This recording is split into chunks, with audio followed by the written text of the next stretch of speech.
السلام علیکم دوستوں. الحمدللہ پاکستان اور پاکستانی عوام کو جس دن اور چیز کا انتظار تھا آخر وہ آ گیا. لوگوں کی دعائیں رنگ لے آئیں. پاکستان میں کراچی کے سمندر کے اندر تیل اور گیس کے ذخائر ہونے کے مثبت اشارے مل گئے ہیں. وزیر اعظم عمران خان نے کچھ دن قبل قوم کو ایک بڑی خوشخبری دینے کا وعدہ کیا تھا، تو یہی وہ خوشخبری ہے کہ کراچی کے سمندروں میں تیل اور گیس کے ذخائر پاکستان نے ڈھونڈ نکالے ہیں. یہ کھوج تو تقریباً سالوں سال چل رہی تھی، مگر ہمیشہ ناکامی ہی ہمارا مقدر بنی. لیکن جب لیڈر اچھے ہوں اور سچے ہوں تو پھر سمندر سے تیل اور گیس ہی نکلتے ہیں، نہ کہ لندن اور دبئی سے جائیداد اور فلیٹس. پاکستان نے ایک امریکن کمپنی جس کا نام ایکزون موبل ہے، اس کی مدد سے کراچی کے سمندر میں یہ انکشاف کیا ہے کہ یہاں ایشیا کے سب سے بڑے تیل اور گیس کے ذخائر موجود ہیں.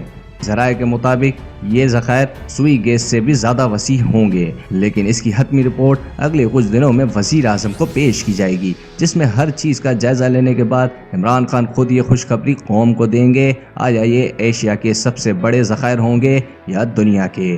پاکستان میں اتنے بڑے پیمانے پر کامیابی دشمنوں سے دیکھی نہیں جائے گی، اس لیے وہ کچھ نہ کچھ حرکت ضرور کریں گے. لیکن ہمارا دفاع کس طرح کا ہے وہ تو شاید اب پوری دنیا اس سے واقف ہے کہ اگر پاکستان کو میلی آنکھ سے دیکھا تو ان کے ساتھ کیا ہو سکتا ہے. کیونکہ دنیا میں جہاں بھی ذخائر نکلتے ہیں وہاں عالمی طاقتیں بغاوت کروا کے اور حملہ کر کے قبضہ کر لیتی ہیں. دنیا میں سب سے بڑے ذخائر وینیزویلا میں موجود ہیں، جہاں رشیا نے فوجی بغاوت کروا کے قبضے کرنے کی کوشش کی، اور بھی چھوٹے ممالک ہیں جہاں عالمی طاقتیں ان پر قبضہ کر لیتی ہیں. انشاءاللہ پاکستان کی عوام اور پاک آرمی میلی آنکھ سے دیکھنے والوں کو بھرپور جواب دینے کے لیے تیار ہے. پاکستان دنیا کے ان 10 ممالک کی فہرست میں شامل ہونے والا ہے جن کے پاس تیل اور گیس کے ذخائر موجود ہیں، جس میں سب سے پہلا نمبر وینیزویلا کا ہے، دوسرے نمبر پر سعودی عربیہ ہے، تیسرا کینیڈا، چوتھا ایران، پانچواں عراق، چھٹا کویت، ساتواں UAE، آٹھواں رشیا، نواں لیبیا اور 10واں نائجیریا کا ہے.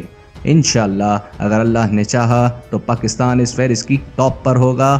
آپ تمام حضرات سے گزارش ہے اس ویڈیو کو لائک کریں اور ہمارے چینل سوشل ٹویٹر کو سبسکرائب کر لیں تاکہ اس طرح کی انفارمیٹیو ویڈیوز آپ کو آگے بھی مل سکیں. جزاک اللہ.